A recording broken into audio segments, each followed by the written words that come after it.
السلام عليكم، مرحبا بكم من جديد في قناة منارة الإبداع. كنتمنى إخواني أخواتي يلقاكم هذا الفيديو بخير وعلى خير وأحوال طيبة وصحة جيدة بإذن الله. كنشكركم إخواني أخواتي الشكر الكبير على حسن المتابعة وعلى التعليقات والتشجيعات ديالكم وعلى كلامكم الطيب. كيف ما كتشوفوا اليوم غادي نشارك معكم رغيفات العيد كيجوا مميزين في المذاق، اقتصاديين ان شاء الله. جربوهم غادي يعجبوكم بالصحه والراحه. نخليكم مع المقادير وطريقه التحضير وفرجه ممتعه. بسم الله. بالنسبه للمقادير كناخذوا 500 غرام الدقيق الابيض نوعيه ممتازه نصف كيلو، 70 غرام زبده مارغرين او لا تاع البواطه دايبه. من بعد كنبسبسوا الدقيق مع الزبده وكنضيفوا كاس ديال الحليب دافئ. ها هو هنا كبيته، ما سجلتوش كنعتذر. قبصه الملح ومعلقه صغيره فاني او لا ساشيات فاني وربع كاس تاع ماء الزهر. وممكن نضيفو كتر على حسب نوعيه الدقيق، ممكن نضيفو نص كاس او لا ربع كاس. انا استعملت نصف كاس العبار كاس العنبه. صافي تنجمعوا العجينه كتكون قاصحه كي كتشوفوا، ونجمعوها ما تندلكوهاش بزاف ونجمعوها في بلاستيكه، ثم نخليوها تروبوزا واحد شويه. من بين الاسباب باش تنجح معكم رغيفات فضروري خصكم تخليهم يرتاحوا. بالنسبه لي انا من بعد ما ارتاحوا ليا خصني نشكل كويرات متساويه، من الافضل تكون متساويه باش تجيني في التقطاع نفس الحجم تاع الرغيفات. نشكلهم كويرات ونغطيهم بلاستيك غذائي، ومن بعد ناخذ المايزينا ونرشها فوق سطح العمل، وناخذ الدلاك وما نخافوش من المايزينا تكون كثيره، حيت بهاد المايزينا باش كتجينا مرقه في الطياب. ملي كنقليوها كتجينا مرقه، فلهذا ما تخافوش الا كثرتوا المايزينا. صافي كنسرحها مزيان بالمدلك. بالنسبه للفيديو ما بغيتش نسرعه باش نوريكم جميع المراحل، راه سهله طريقه بزاف ما تتعذبش، وتبارك الله هاد المقادير كيخرجوا كميه كبيره. فغنوريكم ان شاء الله طريقه الاحتفاظ بها في المجمد. انا غنستعمل غير النصف والنصف الاخر غنحتفظ به في المجمد. هادشي اللي كاين. بالنسبه كي كتشاهدوا ملي بسطتها مزيان كنروليها وكنضغط مزيان، يعني ما خصوش يبقاو الفراغات. كتشوفوا كنقرصها باش ما يبقاش دوك الفراغات.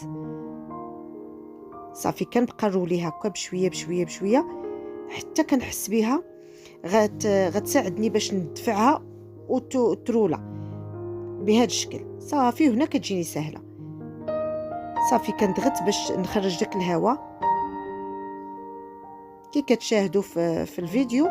من بعد غناخذ الماء شويته باش نكوليها.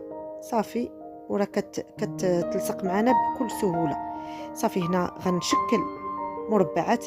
بالنسبه للقياس كل واحد يشوف الحجم اللي بغى تاع الرغيفات. بغيتهم كبار كديروا كبر من هذا، بغيتهم صغار هادو متوسطين كديروا تقريبا هذا الحجم، كتعبروا باش يجوكم متساويين. بالنسبه ليا لقيت وحده ما لصقاتش ليا فغناخذ الماء ونكوليها.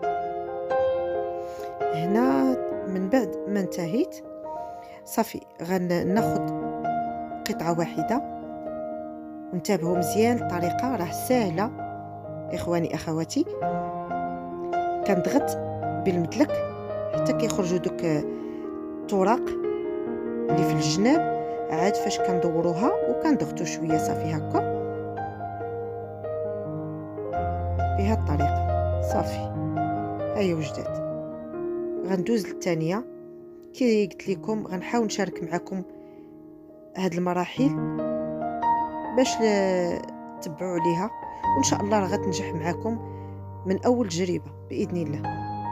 وكيف كنقول لكم دائما الا بقيتوا حتى لهاد اللقطات تقريبا الاخيره وعجبكم طبعا الفيديو فما تنسونيش من لايك، الله يجازيكم بخير، وتعليق كيف جاتكم الوصفه، او لا مهم اللي عجبته غادي ليا واش عجبته، اللي جربها يعطيني تعليق كيف جاتو. يعني اي تعليق غناخذه بعين الاعتبار. هادشي اللي كاين. اما بالنسبه لي اول مره تيزور القناه ما ينساش يدير اشتراك مع تفعيل الجرس باش يتوصل دائما بكل جديد. وايضا ديروا البارطاج للاهل ديالكم باش تعم الفائده، وتعاونوني انت انا باش نتعرف وباش نعطي دائما اكثر فاكثر باذن الله. فشكرا لكم. المهم رجعوا الفيديو.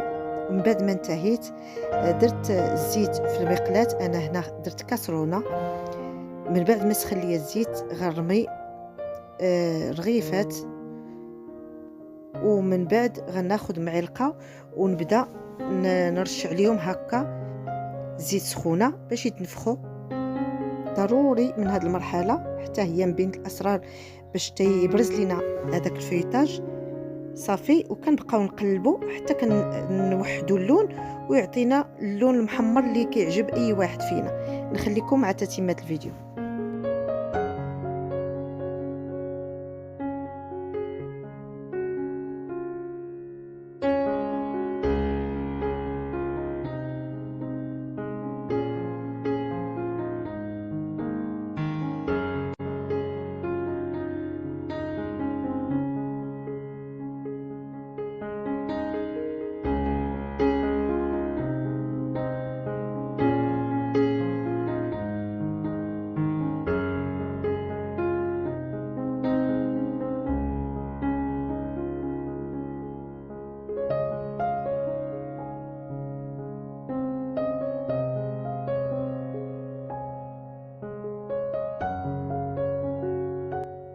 من بعد ما تحمروا لينا غنوضعهم في شبكه باش يستقطروا من الزيت، وغنوقفوهم بهذه الطريقه باش هذاك الزيت اللي كاين في بلاصه المرقه يستقطر مزيان. بالنسبه للمايزينا راه ما تتبقاش مع الزيت كتحيد. غناخذ شويه اللوز غنهرمشو.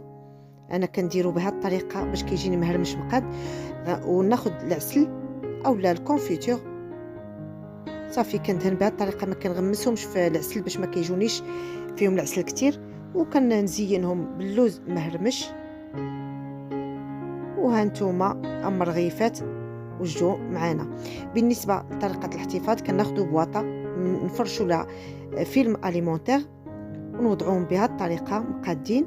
من بعد نعاود نديروا فيلم اليمونتير ولا بلاستيكه، نغطيو الطبقه الاولى بلاستيكه صافي، ونعاود نستف تستيفه حتى كنسالي الكميه اللي عندي.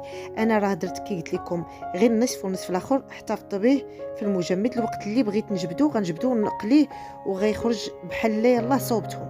هادشي اللي كاين. نتمنى هذا الفيديو تستافدوا منه، وحتى نتوما تجربوه علاش لا. باذن الله غتنال الاستحسان ديالكم. وهذا الشكل النهائي ديال الرغيفات بصحه وراحه.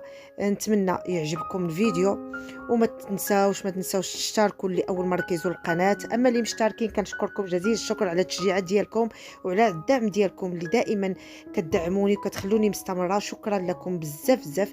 والى اللقاء الى فيديو قادم بحول الله. عواشركم مبروكه، الله يدخل عليكم بالصحه والسلامه وبكل ما تمنيتوا يا ربي. صيامكم مقبول والى اللقاء.